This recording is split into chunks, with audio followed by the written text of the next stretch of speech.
Buenas tardes. En primer lugar, después de este sencillo y doméstico vídeo, felicitarles a todos estas fiestas y que esperemos que el 2017 sea un año próspero en todos sentidos y nos traiga todo lo que pedimos: salud, trabajo, y amor y dinero, en fin, todo lo que queramos.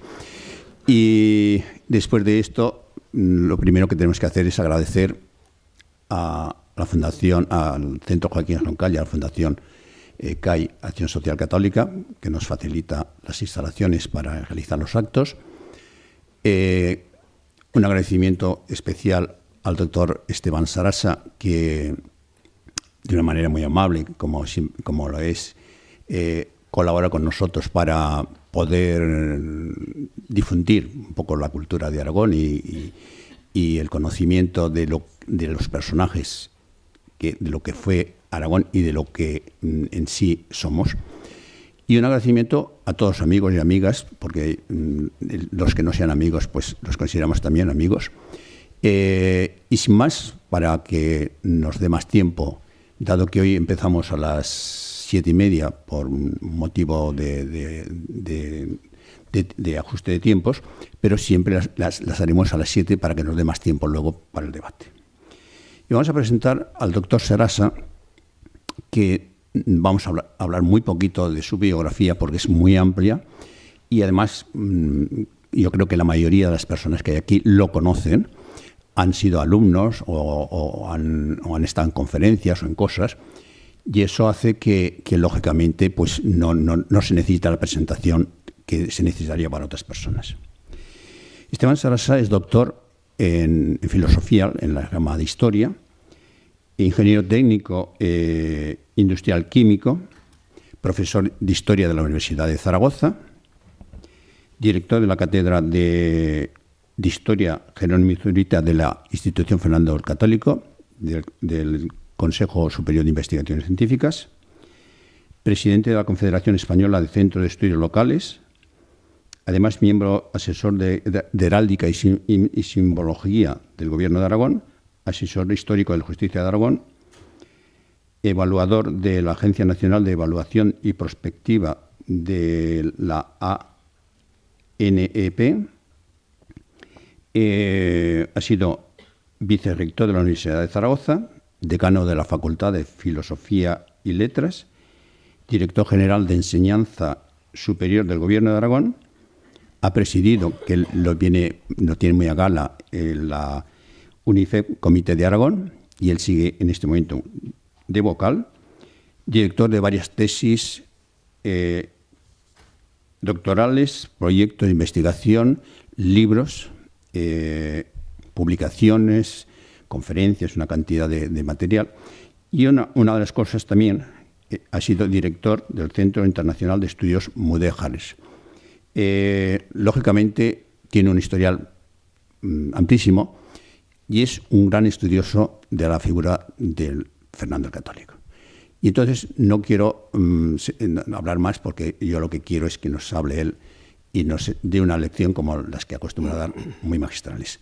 Gracias, doctor Sarasa, tienes la palabra.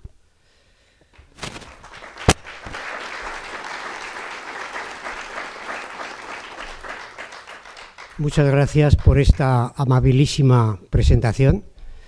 Claro, tengo una larga biografía porque acabo de cumplir 70 años y son 70 años de vida, que ya es una buena biografía.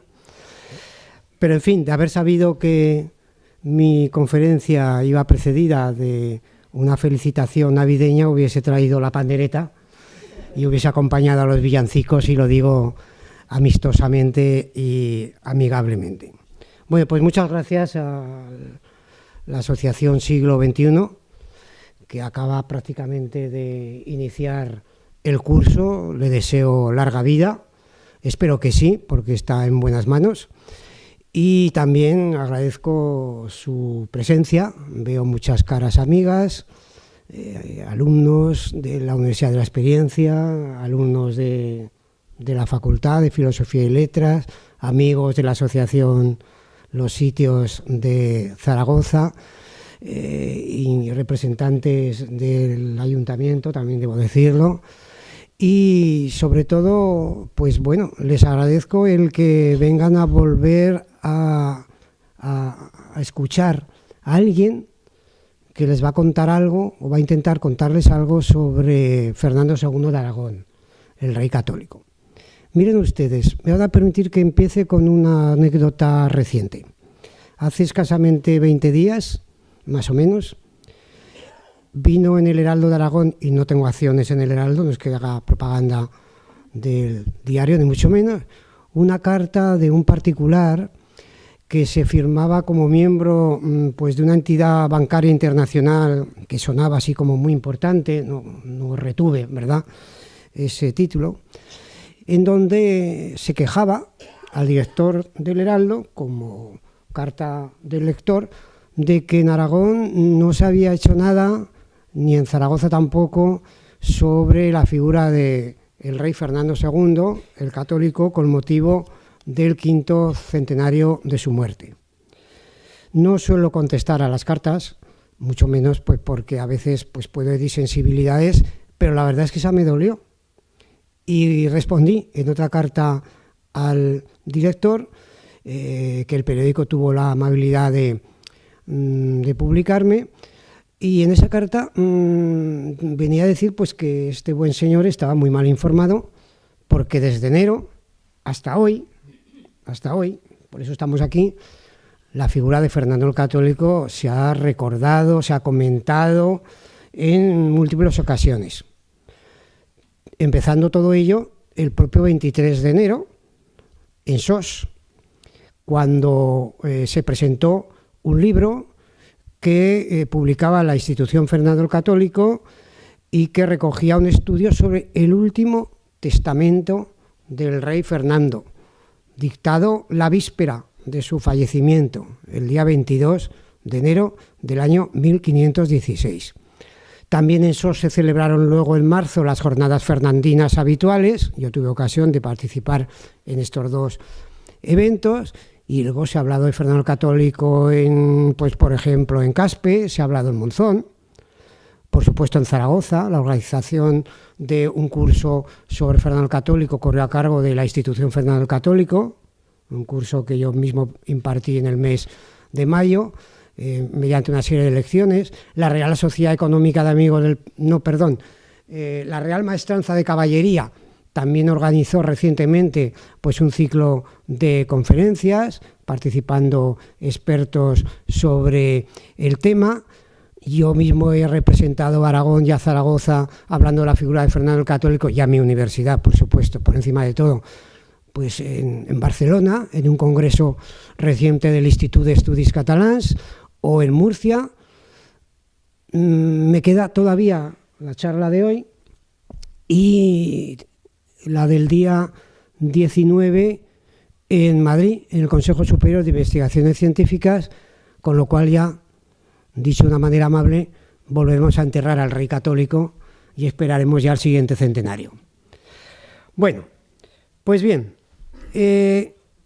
cuando se me pidió que diera un título a esta charla, a esta conferencia, se me ocurrió comenzar el título con la expresión «yo, el rey». ¿Por qué? Pues porque el rey católico es el primero que firma con estas características, «yo, el rey», simplemente. No había que discutir qué rey era el que firmaba esos documentos, parte de los cuales se conservan en el archivo de la Corona de Aragón de Barcelona, entonces están muy bien y ahí deben seguir, pero es una novedad, porque hasta entonces los monarcas aragoneses, como solían hacer los castellanos y los navarros y los europeos en general, solían firmar poniendo su nombre, lógicamente, y luego ya todos sus títulos. Lo cual no quita para que el rey católico no tuviera una serie de títulos que le convirtieron, y así fue reconocido en su tiempo, como uno de los príncipes, como uno de los dirigentes de la política europea más importantes y más trascendentes. Bastaría con recordar, algo que ya se sabe y se reitera hasta la saciedad, que Nicolás Maquiavelo, florentino, casi nada, ya le elogia de una manera muy positiva en sus escritos, y ya no digamos Baltasar Gracián, que por lo menos como era aragonés, lógicamente tuvo que sentir más simpatías por este rey. Pero como decía, el que el rey Fernando se nombrara simplemente como yo el rey no significa que renunciara a ninguno de sus títulos. Entre la múltiple documentación que podríamos aquí explicar, yo he señalado un documento en el que el rey Fernando se titula así: Don Fernando, por la gracia de Dios, rey de Castilla, de Aragón, de León, de Sicilia, de Granada, de Toledo, de Valencia, de Galicia, de Mallorquas, de Sevilla, de Cerdeña, de Córcega, de Murcia, de Jaén, del Algarve, de Algeciras, de Gibraltar y de las Islas Canarias. Todavía no se ha conquistado Navarra y por lo tanto no aparece como rey de Navarra, que lo hará posteriormente. Y después de todos los títulos reales, conde de Barcelona, señor de Vizcaya y de Molina, duque de Atenas y de Neopatria, conde del Rosellón y de la Cerdaña y marqués de Oristano y de Gociano. Un cúmulo de títulos de los cuales algunos los había heredado y otros los había adquirido a lo largo de su reinado. Y este documento, fíjense bien, encabeza con estas titulaciones lo que luego va a ser una disposición del rey Fernando II. El documento no está datado, pero yo lo sitúo más o menos pues entre 1506 y 1510.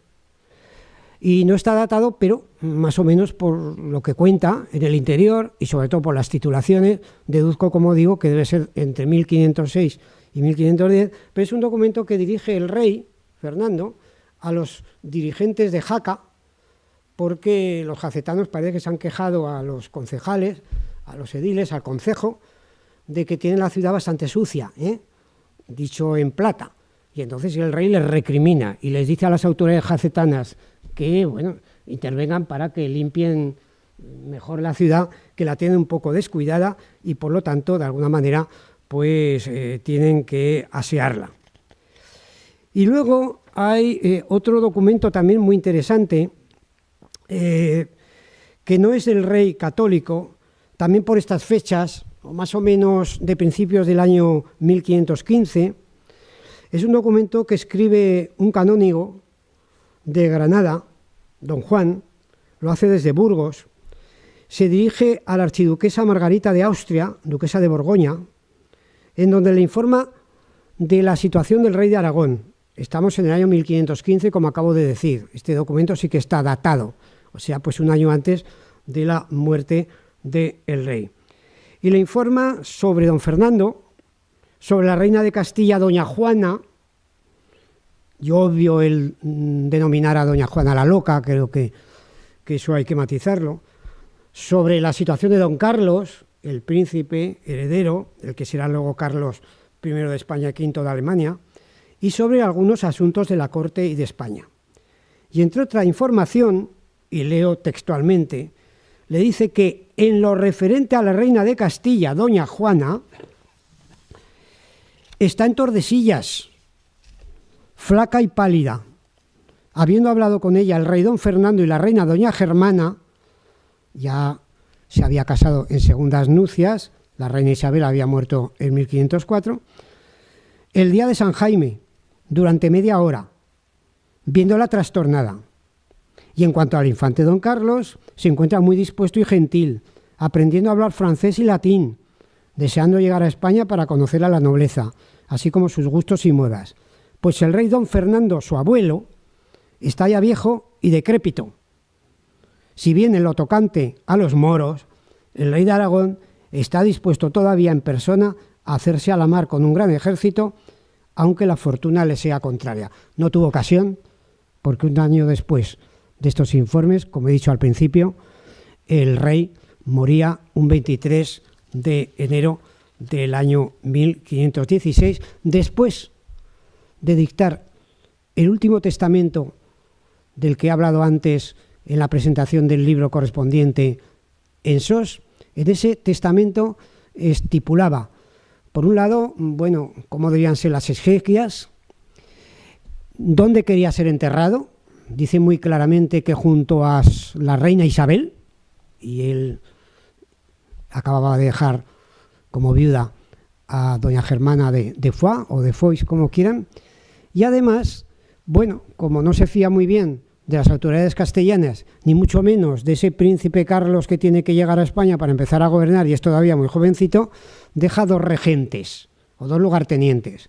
Para Castilla deja, como no, al cardenal Cisneros, que había sido hombre de confianza tanto de la reina Isabel como del mismo, y en Aragón deja como lugarteniente general y como regente hasta el regreso o la venida a España, no regreso que no había estado nunca, hasta la venida a España del futuro Carlos, deja como regente en Aragón a su hijo natural don Alonso de Aragón, arzobispo de esta diócesis que ya venía colaborando lógicamente con su padre.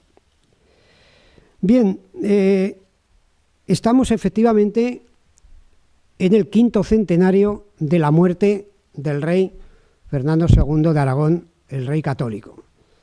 Pero este año también conmemoramos otro centenario, exactamente el 6º.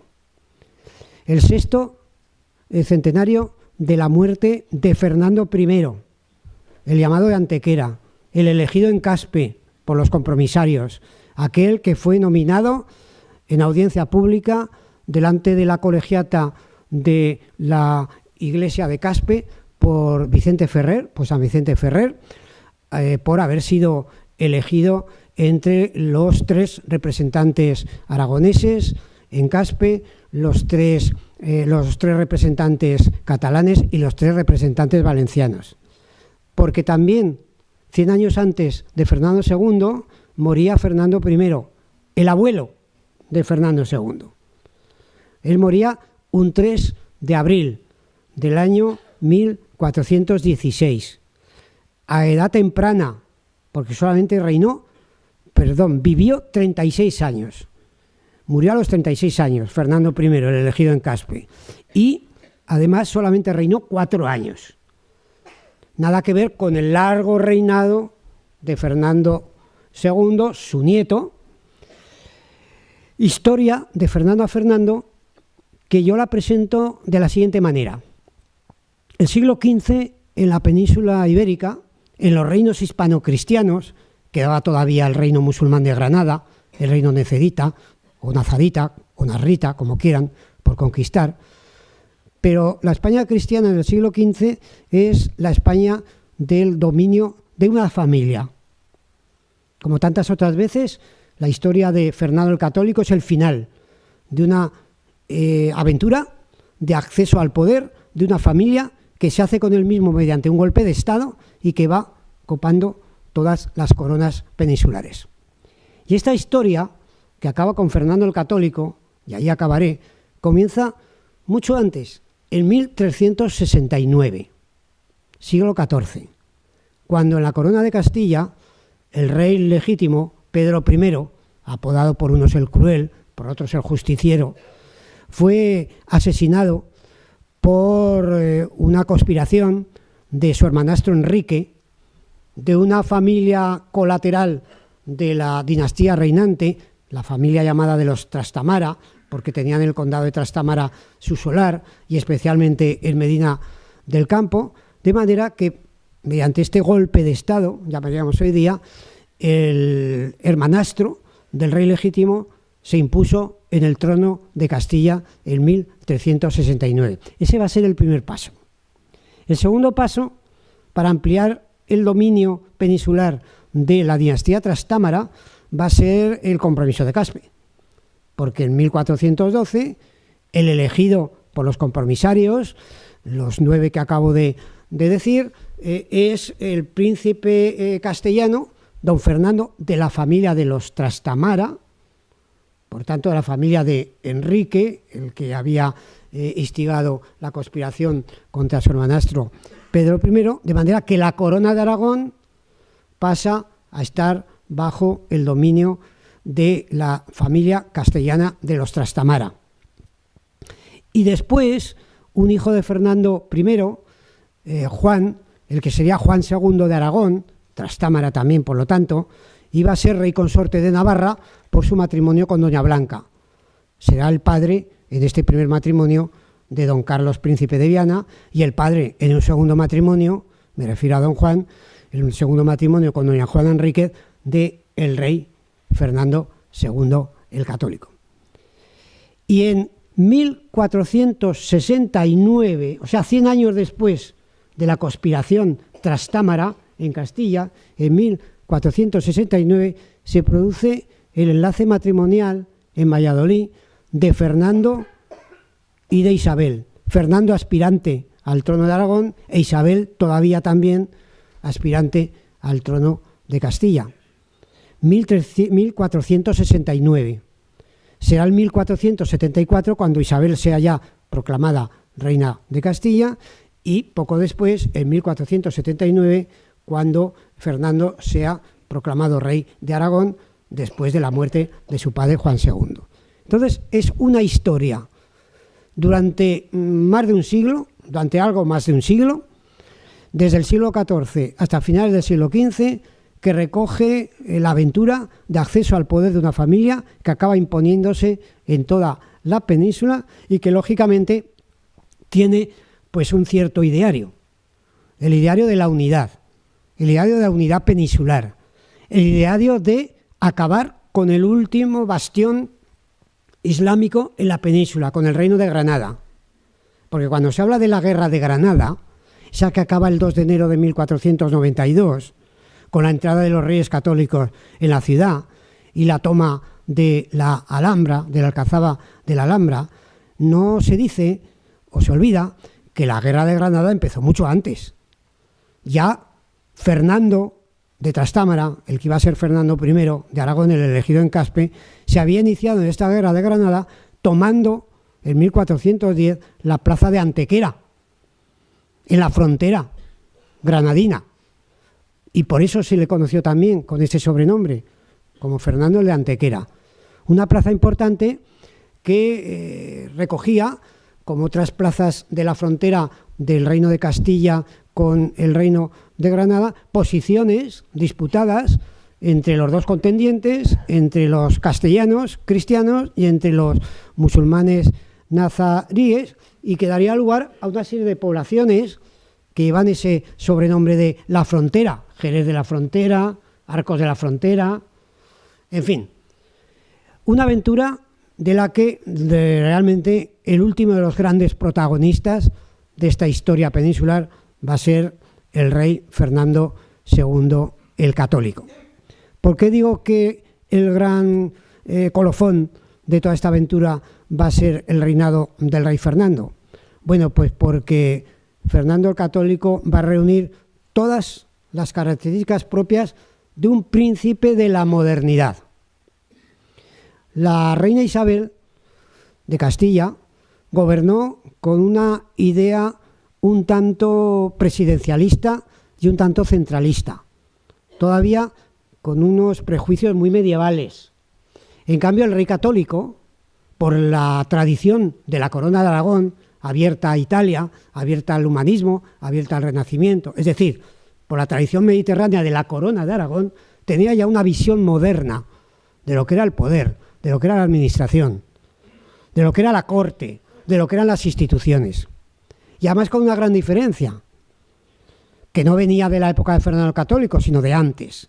Y es que en la corona de Castilla se gobernaba de una manera, como he dicho antes, muy centralizada, muy centralista. Había cortes para toda la corona, cortes únicas para toda la corona de Castilla. En cambio, en la corona de Aragón, aparte de cortes generales que solían celebrarse en Monzón, y así celebró algunas el propio rey católico en 1510 y en 1512, había luego cortes particulares en cada uno de los reinos y territorios de dominio de los reyes de Aragón. Los aragoneses tenían sus cortes particulares, así las tuvo el rey católico con los aragoneses, los catalanes tenían sus cortes particulares, así las tuvo también el rey católico, lo mismo los valencianos. Además, cada territorio de los vertebrados en la corona, de los más vertebrados, tenían sus propias instituciones, lógicamente, tenían su propia lengua, el catalán en Cataluña, el valenciano en Valencia, el aragonés ya castellanizado en Aragón, tenían su propio derecho, en Aragón los fueros, en Cataluña las constitucions, en Valencia los furs.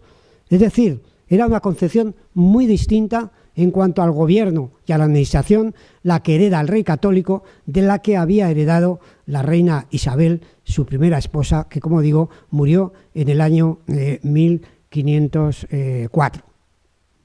Por cierto, y abro un paréntesis, que realmente en lo que sí nos podíamos quejar es que a nivel estatal no se ha hecho nada para recordar la figura del rey católico. Eso sí que es cierto.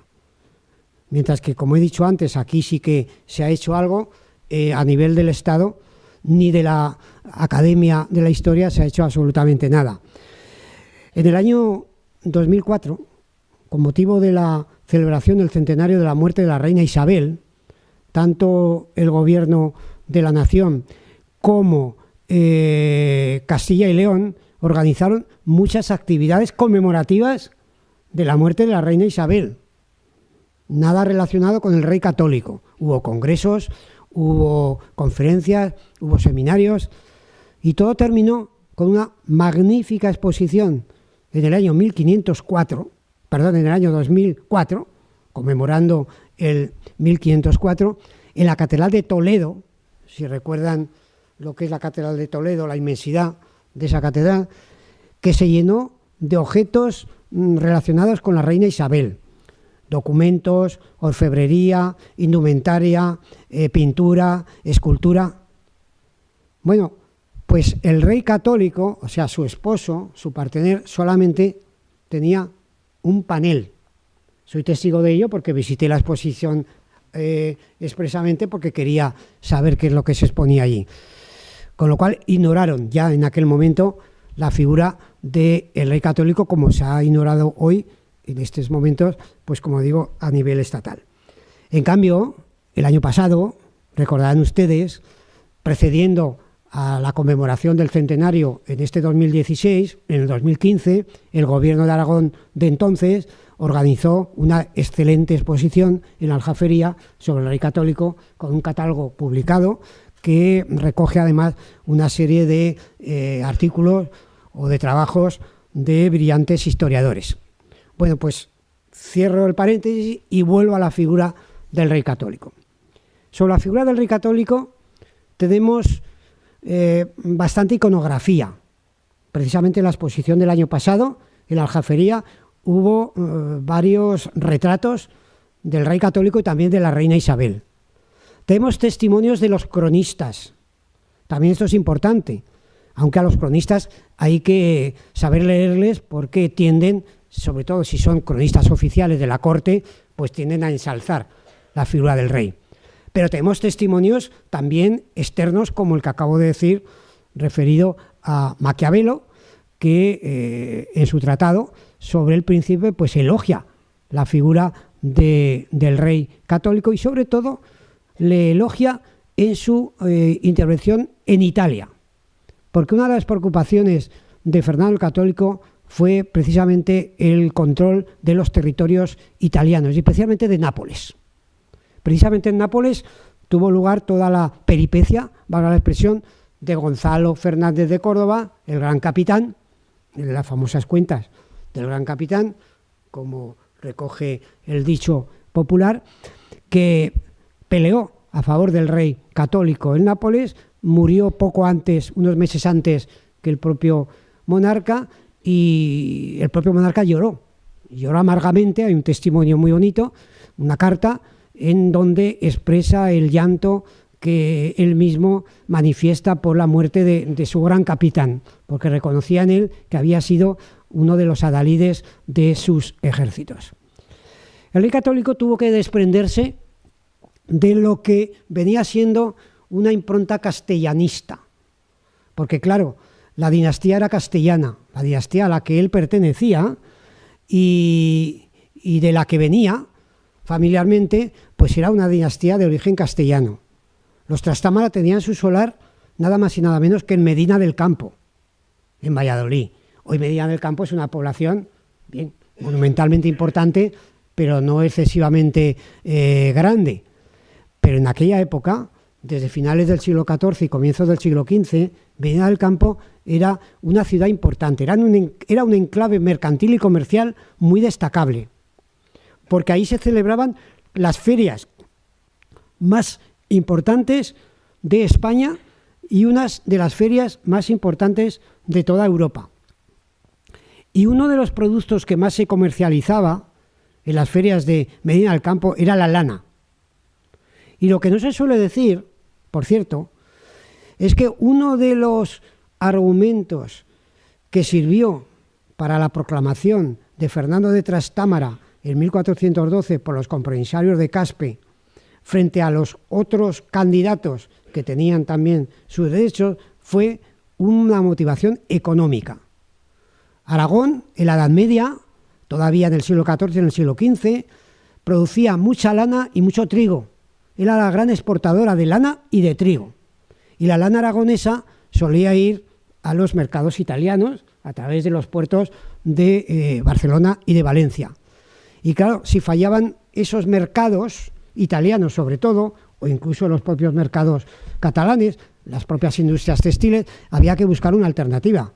Y claro, si el rey elegido era un castellano, un Trastámara, cuyo solar señorial estaba en Medina del Campo, la ciudad de las grandes ferias, qué mejor que proponerle a él para que favoreciera la apertura de la lana aragonesa hacia los mercados de Inglaterra y de Flandes, que era en donde estaban las grandes industrias textiles. Bueno, pues volviendo al rey católico, uno de los problemas que tuvo que asumir es el del desprendimiento, poco a poco, de esa impronta castellana que había heredado de su abuelo, lógicamente, y de su padre, don Juan II, y que todavía se puede manifestar en algunas de sus actuaciones en cuanto a la composición de la corte, en cuanto a algunos de sus intereses, etcétera, etcétera. Pero he dicho hace un momento que sobre el rey católico tenemos testimonios iconográficos y tenemos testimonios también historiográficos, cronísticos. Por cierto, que en alguna de las conferencias que he tenido que dar muy gustosamente a lo largo de este año, luego si ha habido coloquio, a veces se me ha preguntado, oiga, profesor, ¿y la figura de Isabel y de Fernando que aparecen en la serie de televisión son igual que eran en lo natural don Fernando y doña Isabel? Digo, pues miren, ustedes no. Vean la iconografía que se conserva de la reina Isabel y de Fernando. Desde luego la reina Isabel no era alta, ni era rubia, ni tenía los ojos azules, ni mucho menos, ni el rey Fernando era tan apuesto. Si vieron la exposición del año pasado, o la que hubo anteriormente en el año 2006, lo pueden recordar y testimoniar. Para eso están los catálogos.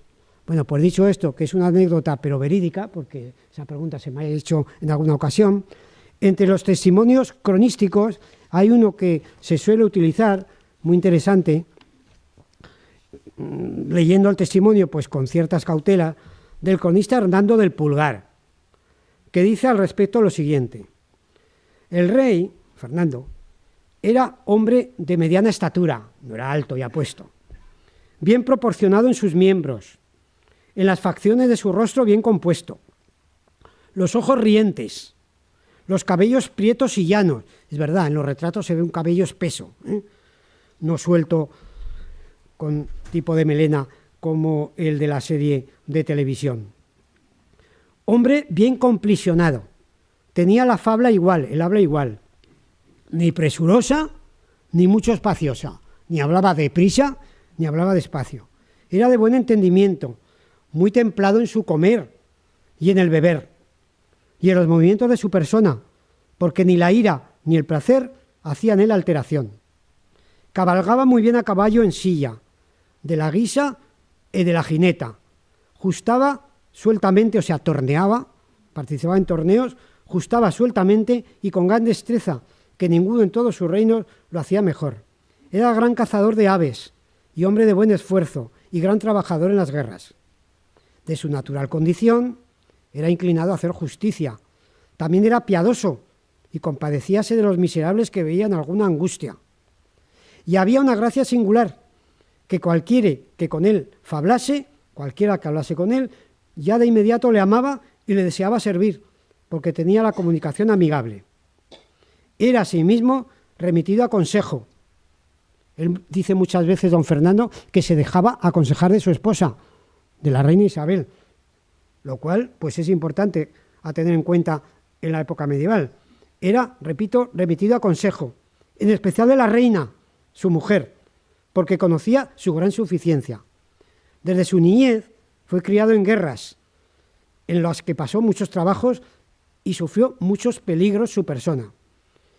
Y porque todas las rentas las gastaba en las cosas de la guerra, en mantener sus estados y en ampliarlos, y estaba en continuas necesidades, no podemos decir que fuera franco, es decir, que dispusiera realmente de una hacienda suficientemente esponjosa como para poder dedicar los dineros del patrimonio personal y el patrimonio público a otras necesidades que no fueran la guerra.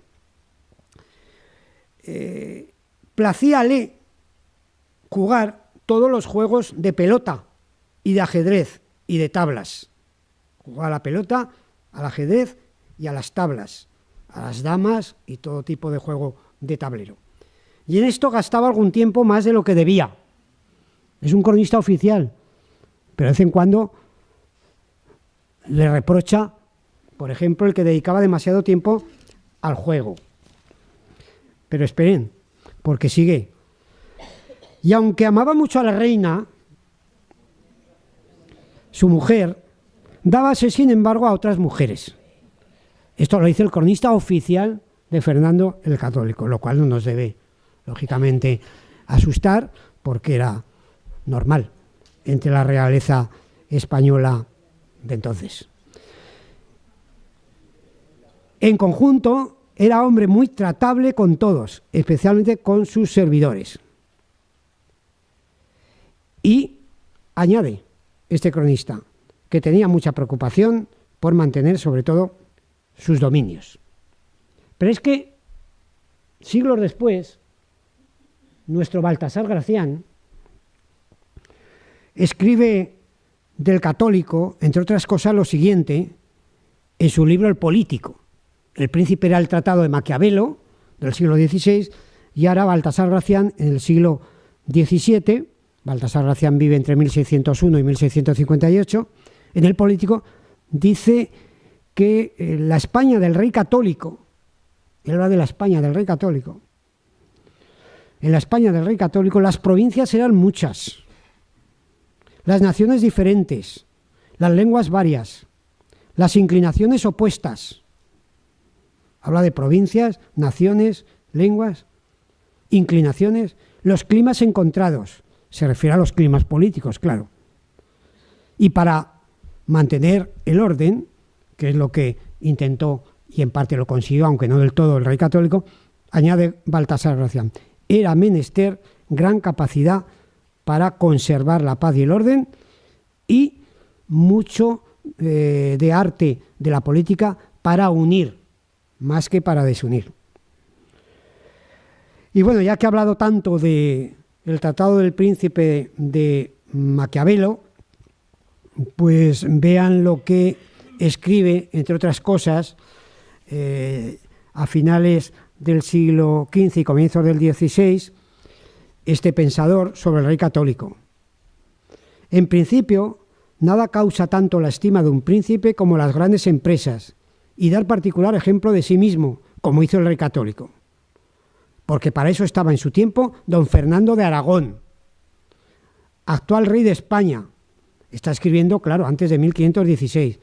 Para esto está Fernando de Aragón como modelo, actual rey de España, que merece la consideración de un príncipe nuevo, príncipe renacentista, humanista, que está mirando ya a los aires de la renovación política e institucional.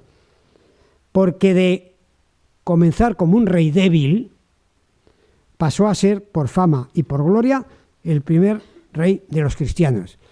La alusión de Maquiavelo a un rey débil se refiere al tiempo que estuvo, lógicamente, influido por la reina Isabel, que de alguna manera pues le determinó parte de sus actuaciones.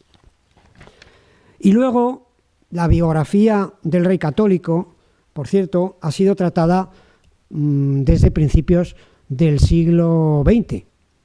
A comienzos del siglo XX hay dos autores que tienen mucha relación con Aragón, que escriben sendas biografías sobre el rey. Uno es Ricardo del Arco, que publica su libro el año 1939.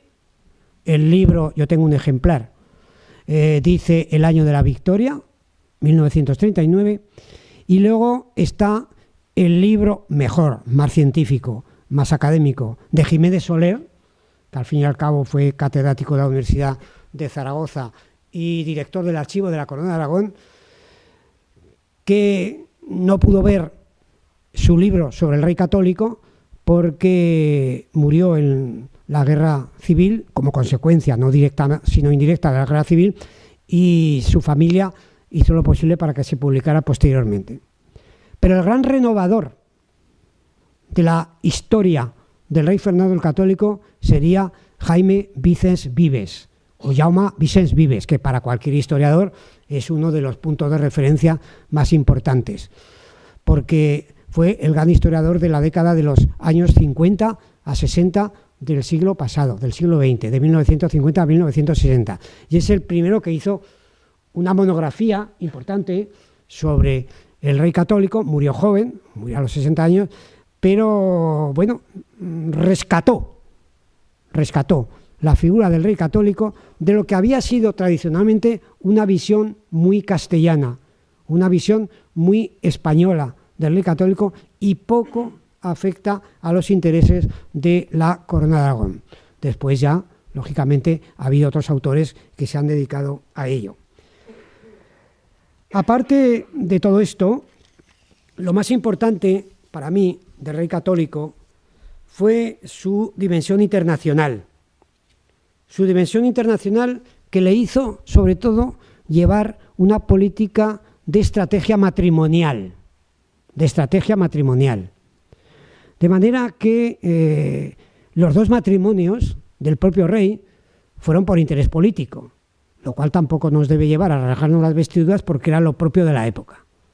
El interés por acercarse a Castilla y por tratar de maniobrar en ella le llevó, ¿verdad?, a interesarse, aunque fuera su padre el que preparara el asunto, pero le llevó a preocuparse por la política castellana y, por lo tanto, a casarse con Isabel de Castilla, cuando todavía no era reina de Castilla, pero estaba ya en camino de ello. Y el interés por casarse con Germana de Foix tuvo como motivo el aliarse con Francia, o más que aliarse con Francia, el estrechar las relaciones con Francia, enemiga tradicional de la Corona de Aragón, por el asunto de la disputa del Rosellón y de la Cerdaña, ¿verdad?, que sería Fernando el Católico el que la recuperaría para la Corona de Aragón. Bueno, resulta que es que Germana de Foix, o de Foix, su segunda esposa, mucho mayor que él, era sobrina del rey de Francia, con lo cual, casándose con ella, lógicamente, estrechaba las relaciones con Francia y iniciaba el camino de solución hacia la recuperación del Rosellón y de la Cerdaña. Y su alianza con el Papa, recordemos que el Papa coetáneo es Papa Alejandro VI, el Papa Borgia, de origen valenciano, pues su relación con el Papa es lo que le llevó a interesarse por la política italiana y, sobre todo, a mantener el gobierno de Sicilia y a controlar el territorio napolitano, que en aquel momento era clave para todo el comercio del Mediterráneo, porque detrás de todas las guerras, antes y ahora, ha habido siempre intereses económicos.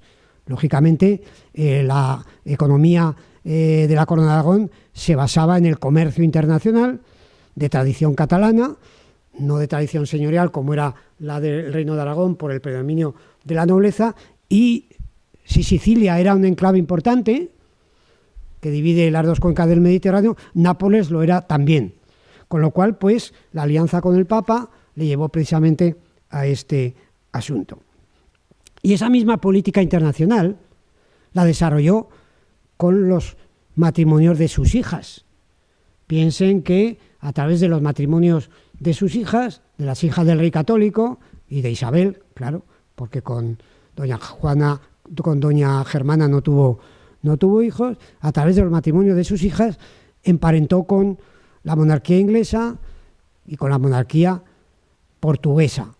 Es decir, fue toda una estrategia que él había heredado de la tradición castellana de los Trastámara y que de alguna manera la corroboraría en sus propias acciones. Y por otro lado, también hay que decir que el rey Fernando II, el rey católico, nunca olvidó que la herencia que recibía era fundamentalmente aragonesa. No porque el primer título de todos los muchos que ostentó fuera el de Aragón, aunque en el documento que he leído al principio comienza diciendo yo rey de Castilla y luego pasa a ser rey de Aragón, sino porque era el tronco patrimonial desde la época del inicio de la expansión territorial de Aragón con Ramiro I y sobre todo con Sancho Ramírez allá por el siglo XI. Pero fue sobre todo en la política italiana en donde más enemigos encontró, empezando por el propio imperio centroeuropeo, y en donde más dificultades tuvo que solucionar y en donde más recursos económicos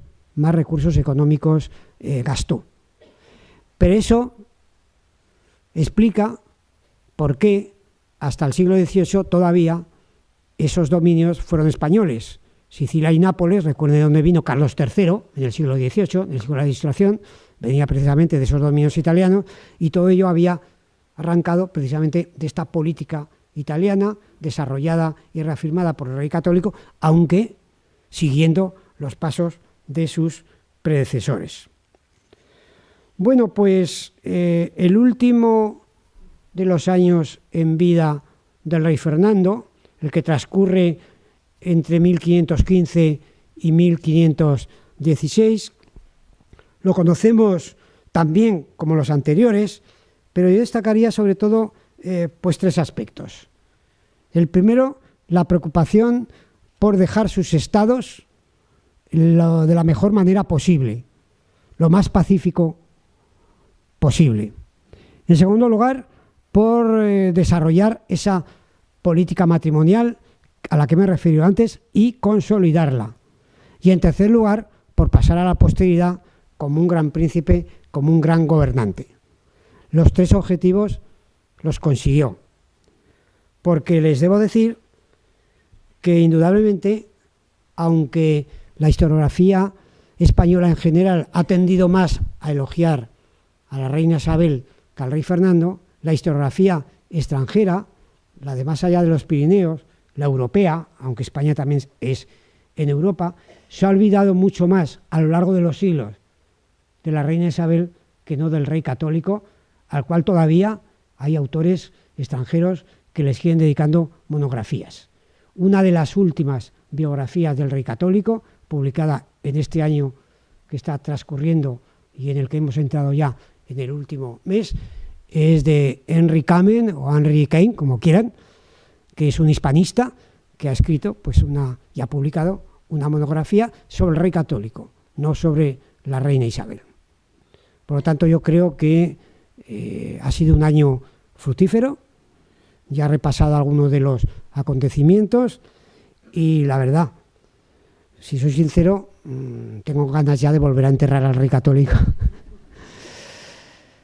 Que Dios le tenga la gloria y para que al año que viene haya otros temas de posible desarrollo historiográfico, a nivel de seminario, de conferencias, de artículos, de todo lo posible. Muchas gracias por su atención.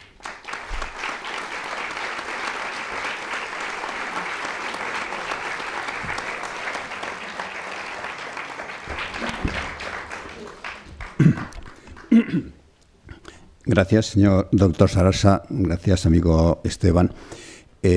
Mientras tanto que preparan los micros para el coloquio, primeramente me sabe malo que hemos completado la sala, incluso ha habido personas que no se han podido sentar o alguno que se ha marchado, con lo cual, con la cantidad de actividades que hay hoy, que hayan sido capaces de escogernos y escoger la conferencia del doctor Sarasa, pues es para estar agradecidos.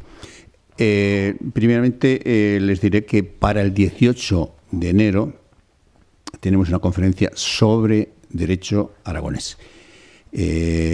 Aquellas personas que nos quieran dejar el correo electrónico o el móvil más que otra cosa por los WhatsApp y toda esta cosa, lo hacen en un papelito que tenemos allá y puntualmente nosotros los tendremos informados. Y sin más, ya pasamos al coloquio. Levantan la mano y aquí tenemos dos personas que quieren... Intervenciones. Profesor, ha comentado que en víspera de su muerte escribió el último testamento. No lo escribió, lo dictó, redactar, porque no escribía, efectivamente. Sí. Creo que fueron 5 o 6 testamentos los que realizó en su vida y quisiera más. ¿Qué motivaciones y diferencias se van observando en el transcurso de todos estos testamentos? Pues las diferencias de cada uno de los tiempos. Según el momento en el que él dictaba un testamento, ese testamento obedecía a los intereses de ese momento, intereses políticos, intereses familiares, de manera que a través de los testamentos también se puede seguir la visión del gobierno y de la administración y los intereses conjugados en la política del rey. Pero eso era normal en los reyes medievales, que solían hacer varios testamentos a tenor de con quién se congraciaba en un momento determinado o con quién se enemistaba, qué intereses quería mantener y cuáles quería ya olvidar. Es más, el último testamento al que se ha referido usted y que yo he comentado al principio, digamos que es el final de toda una trayectoria, de todo un camino a través de los cuales testamento pues, se ha podido ver la visión en cada momento del rey y los intereses. Pero eso era habitual, no fue propio del rey católico, sino lo normal. Jaime I, por ejemplo, en el siglo XIII, también hizo muchos testamentos. Buenas tardes. Buenas tardes. Hablando de testamentos y de muerte, ¿se puede saber o se conoce el motivo del fallecimiento de Fernando? Si dice, yo he leído en algún sitio que una pócima, un envenenamiento, o envenenamiento, no sé. Y otra cosita más, si es tan amable, sobre los títulos. Al final, creo que faltaba uno, no sé si falta, pero Jerusalén, ¿no en algún momento determinado? También en algún momento, sí, efectivamente, también, rey de Jerusalén. Y otra cuestión, de los 9 personajes que eligieron, ha dicho que los 9 votaron, yo tengo entendido que era uno valenciano, un catalán y 3 de Aragón. ¿Es posible que pues sea así? Empiezo por el final.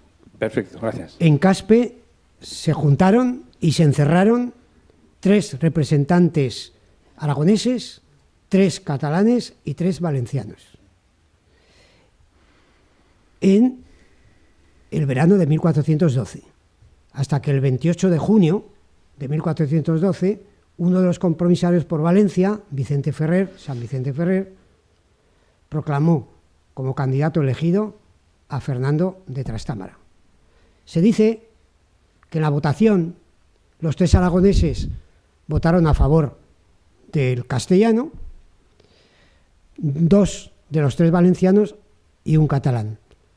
Pero a la hora de firmar el documento, todos unánimemente lo firmaron. Por eso a veces hay una cierta controversia. Lo del título de rey de Jerusalén, efectivamente, pues también, lógicamente, lo retuvo durante un tiempo. Y en cuanto a las causas o causa de la defunción del rey, bueno, él venía ya llevando un año de serias dificultades, dijéramos, físicas. Y le habían recomendado que viajara a Andalucía para instalarse en Sevilla y allí, en un clima mejor que el de Castilla, claro. Pensemos que que muere en enero, y el invierno castellano es duro. Bueno, pues le recomendaron precisamente que se desplazara hacia Andalucía, hacia Sevilla, hacia Guadalquivir, para reposar. No llegó y se quedó en Madrigalejo, una pequeña aldea que ha tenido el honor de que vio allí morir a uno de los monarcas más importantes, no solo de la historia de Aragón, de la historia de España y de la historia de Europa, Y no soy chauvinista en este sentido, sino que es como hay que enseñar la figura del rey católico. Le pasó algo parecido a su abuelo, Fernando I, que murió también en Igualada, el 3 de abril, como he dicho antes, del año 1416, de manera muy temprana, también porque venía arrastrando ya una serie de afecciones. Todo lo demás pues es mito, leyenda, lo de las pócimas, lo del veneno, lo de los estimulantes, llamémoslos así de una manera discreta. Muchas gracias. Sí, atrás.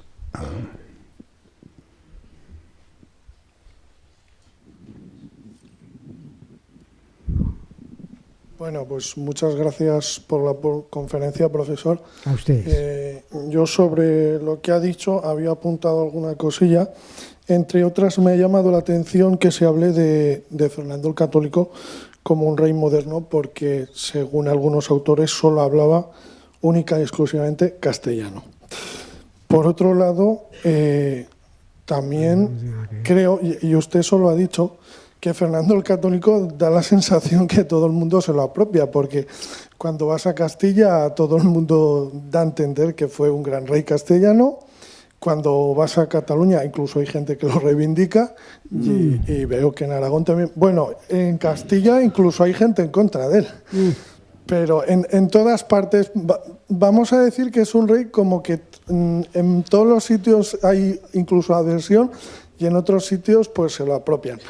Pero sí he visto que no han nombrado que fue el primer rey que sustituyó el aragonés y el catalán por el castellano en Aragón, en la administración y en las costumbres. Yo no sé, pero casi todos los autores es una de las cosas que más destacan, que a partir de Fernando el Católico hay un proceso de castellanización y que el aragonés desaparece. No lo sé si es que estoy yo mal informado, pero a ver qué opinan sobre esto. Sí, gracias. Creo que no me he explicado bien, porque creo, que no he dicho algo de lo que usted ha dicho, pero me parece muy bien que lo haya interpretado así. En principio, lo que he comentado ha sido que el rey católico, desde el punto de vista de político y de estratega, y del mundo cultural, fue un hombre del Renacimiento, independientemente de la lengua en la que se expresara o de la lengua en la que escribiera poco, porque normalmente le escribían los escribas, claro, los reyes no solían escribir los documentos, lo escribían los miembros de la Cancillería. Y también he dicho, eso sí, que en esa diversidad de estados que retuvo la corona de Aragón, había diferentes derechos, había diferentes lenguas, hablo del catalán, del valenciano, del aragonés ya castellanizado en el siglo XV, claro, al final se acabaría imponiendo el castellano, eso es evidente, pero de alguna forma eso era una riqueza que la corona de Aragón ofrecía frente a la uniformidad de la corona de Castilla, en donde había una lengua común, que era el castellano, unas cortes comunes, que eran las generales para toda la corona, y otras instituciones totalmente centralizadas. Lo que no recuerdo es lo primero que me ha dicho. Recuérdemelo, por favor. La primera observación. Que solo hablaba castellano, ¿no? Ah, esa, sí, bueno, ya está. Sí, hablaba castellano, claro, era un castellano en realidad. Su familia era castellana. Claro, su familia era castellana. Buenas tardes. Muchas gracias, como ha comentado este otro señor. Yo creo que el rey católico ha debido pasar muchísimos años removiéndose en su tumba cuando solamente se recordaba a la reina Isabel. No sé si era cuestión del franquismo o qué era, pero en mi bachiller, vamos, la reina católica, el rey Fernando era el marido de la reina y ya está, ¿no? Y hecho este comentario, una pregunta. La labor importante que desarrolló en el descubrimiento de América en cuanto a la participación económica, que también siempre se ha dado a la venta de las joyas de la reina Isabel, incluso en la serie esa que estaba comentando antes. Efectivamente. En la historia del rey católico hay dos baldones, valga la expresión, que además tienen mucho que ver con Aragón. Y los dos baldones, pues, de alguna manera suceden a finales del siglo XV. Uno es la expulsión de los judíos, en 1492, harto sabido, y otro baldón es el de la introducción de la Inquisición, del Tribunal del Santo Oficio, cosa a la que parece que Fernando se resistió, pero como venía más por presión castellana, tuvo al final que admitir este Tribunal del Santo Oficio. Y además el Tribunal del Santo Oficio empezó muy mal en Aragón. Empezó con el asesinato de Pedro d'Arbués, del primer inquisidor, que bueno, pues, provocó toda una polémica importante. Esos son, diríamos, dos baldones negativos, todo relativo. Cuidado, cuando yo hablo de que la expulsión de los judíos en 1492 es un baldón de la política del rey católico, hay que situarse en el tiempo, El historiador no puede juzgar el pasado con criterios actuales, ni el historiador ni nadie, ¿no? Como se nos recordaba recientemente, con motivo de la muerte de Fidel Castro, en donde el titular que más ha prevalecido en la prensa ha sido "La historia le hará justicia". Y entonces el catedrático de Historia Contemporánea, acreditadísimo internacionalmente, de la Universidad de Zaragoza, Carlos Forcadell, en una tira decía: la historia y el historiador no está para juzgar a nadie. La historia y el historiador está para recomponer los hechos, estudiarlos, sacar conclusiones, hablar de las causas, de las consecuencias, pero no para colocar este era bueno y este era malo, porque lógicamente hay que trasladarse al tiempo. Y es muy complicado trasladarnos a finales del siglo XV, por ejemplo, al momento de la expulsión de los judíos, desde nuestra visión actual. En cuanto a la participación aragonesa, o de la Corona de Aragón, si quieren, en la empresa colombina, se han cargado las tintas tradicionalmente en la influencia predominantemente castellana. Incluso se ha dicho que la reina Isabel empeñó sus joyas dentro de toda esa, ¿verdad?, esos tópicos que siguen prevaleciendo para poder sufragar el viaje de Colón. Bueno, hubo familias aragonesas de la Corona de Aragón que contribuyeron a financiar la empresa colombina, fundamentalmente familias de conversos, familias de judíos conversos, como los Santángel, por citar quizá los más conocidos, de origen valenciano, pero con presencia también en Aragón. Lo que ocurre es que en la interpretación de la historia de España, tradicionalmente, desde el siglo XIX, especialmente desde el romanticismo, ha habido una tendencia a explicar más lo castellano que no lo aragonés o lo catalán o lo valenciano. Hay un dicho en Castilla que dice: Castilla hizo España y España deshizo a Castilla. Los propios castellanos entienden que a veces, con ese sobrepeso de la historiografía castellana sobre la visión de conjunto de la historia de España, les ha perjudicado. Y un caso es, por ejemplo, el de la financiación de la empresa americana, efectivamente. Así es.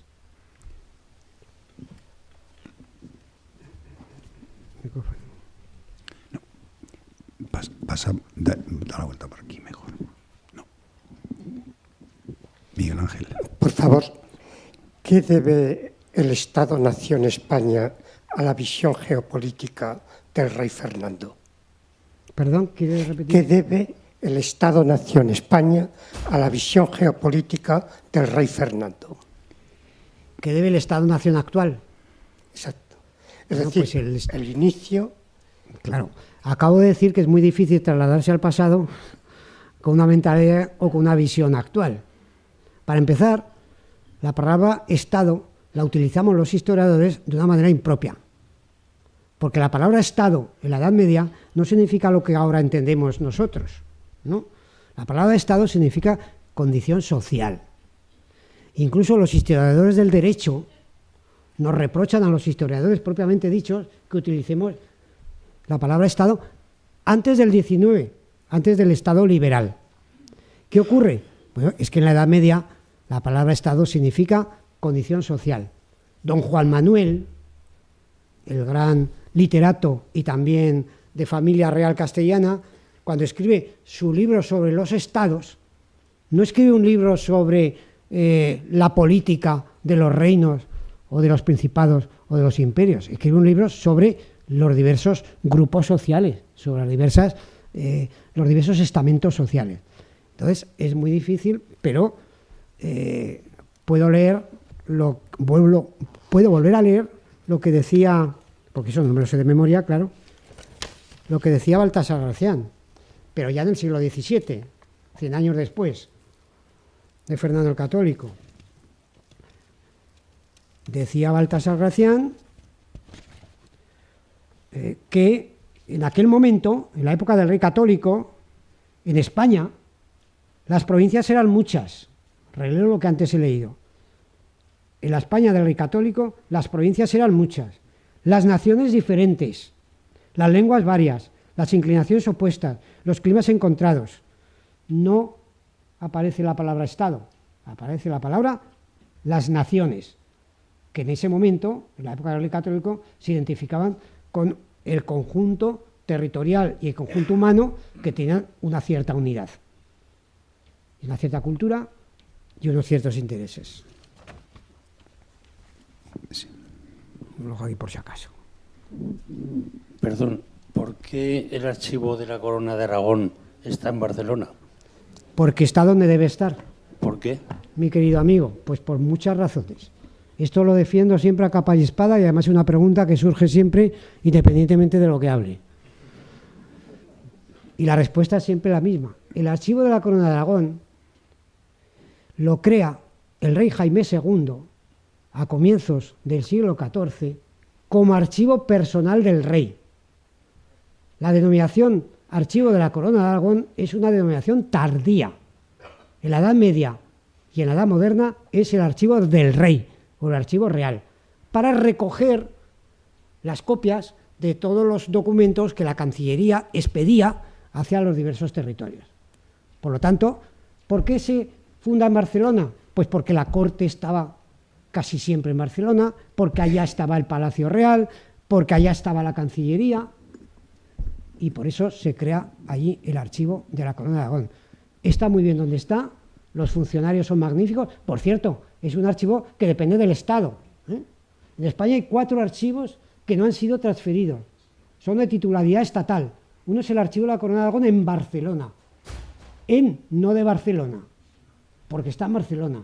Otro es el archivo de Simancas, al lado de Valladolid. Otro es el archivo histórico nacional en Madrid, en la calle Serrano, y otro es el archivo de Indias, que está en Sevilla. ¿Y qué ocurre? Pues que normalmente, cuando no hay mucho de qué hablar, se suscita, como la historia del monstruo del lago Ness, ¿verdad? Se suscita la pregunta, ¿por qué el archivo de la Corona, con todos los respetos, entiéndame bien, ¿por qué el archivo de la Corona de Aragón está en Barcelona y por qué están allí? Pues porque se fundó allí, porque creo que debe seguir estando allí. Ahora, usted desde su casa, por internet, puede consultar la mayor parte de la documentación que está digitalizada del archivo. No tiene ni que trasladarse a Barcelona.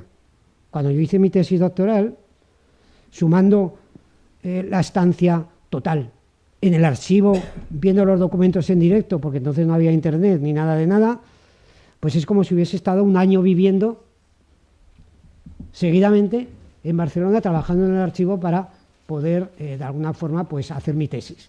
Y como conozco bien ese archivo, defiendo que está allí porque sigue siendo de titularidad estatal y porque no se puede dividir.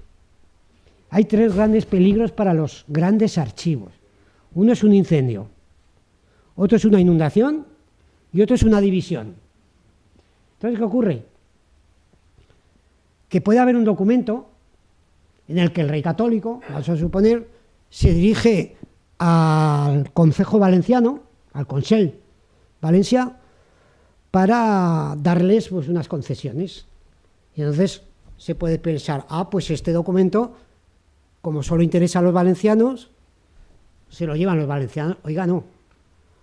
¿Quiénes firman como testigos en ese documento? Fulanito, menganito. Es que firman como testigos pues 2 catalanes, 2 valencianos, un mallorquín. Luego también interesa para la historia de Valencia, por supuesto, pero también para la historia de Cataluña, para la historia de Aragón, para la historia de Mallorca, para la historia de Italia, de Sicilia.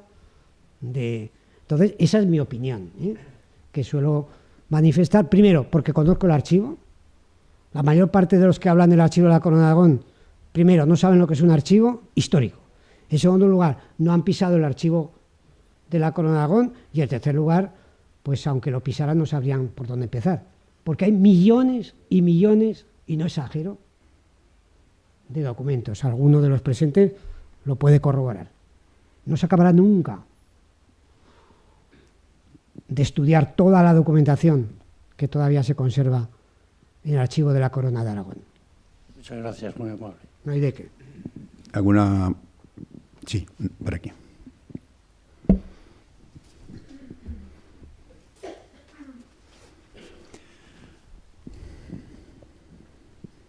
Hola, buenas tardes. Buenas tardes. Mi pregunta va sobre la conquista de Granada. Participaron Aragón y Castilla. ¿Por qué después se quedó, como que se anexionó y se quedó en territorio castellano, cuando participaron aragoneses y castellanos? Porque se entendía que era una ampliación de la Corona de Castilla. Pasó lo mismo con Navarra. Navarra se incorpora con el rey católico a Castilla, no se incorpora a Aragón. Y eso que había habido, también se incorpora a Castilla, y eso que había habido una historia común. Ya desde el siglo XIII, es que la historia hay que conocerla en su conjunto, porque si no nos quedamos en lo concreto y a veces desenfocamos los hechos. Ya desde el siglo XIII había habido un acuerdo más o menos tácito entre las dos coronas para repartirse lo que quedaba de reconquista. También el término reconquista está un poco en entredicho, pero bueno, dejémoslo así, porque es admisible, al margen que se pueda discutir. Y entonces, claro, por eso en el siglo XIII Jaime I se dirige a Mallorca y a Valencia, porque es la continuidad de la Corona de Aragón, de norte a sur. Y Murcia, lo que pasa es que Murcia luego se la regalará a su suegro Alfonso X el Sabio. Bueno, a su yerno Alfonso X el Sabio, estoy confundiendo ahora de parentesco.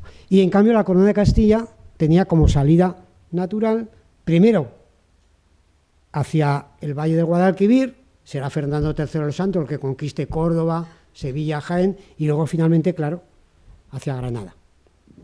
Porque había un acuerdo de reparto territorial. ¿Alguna pregunta más? Bueno, si no hay ninguna pregunta más, agradecer otra vez a todos su asistencia. Les esperamos el 18 de enero y cada mes pues iremos haciendo actividades de manera distinta, pues de temas históricos, jurídicos, económicos. Gracias una vez más y confiamos el verles, y gracias al doctor Esteban, al amigo Esteban Sarasa, que nos acompañó y que, pasado un tiempo, volveremos a invitarlo para que nos hable de muchas más cosas de historia. Gracias. Ya no soy Fernando Catán.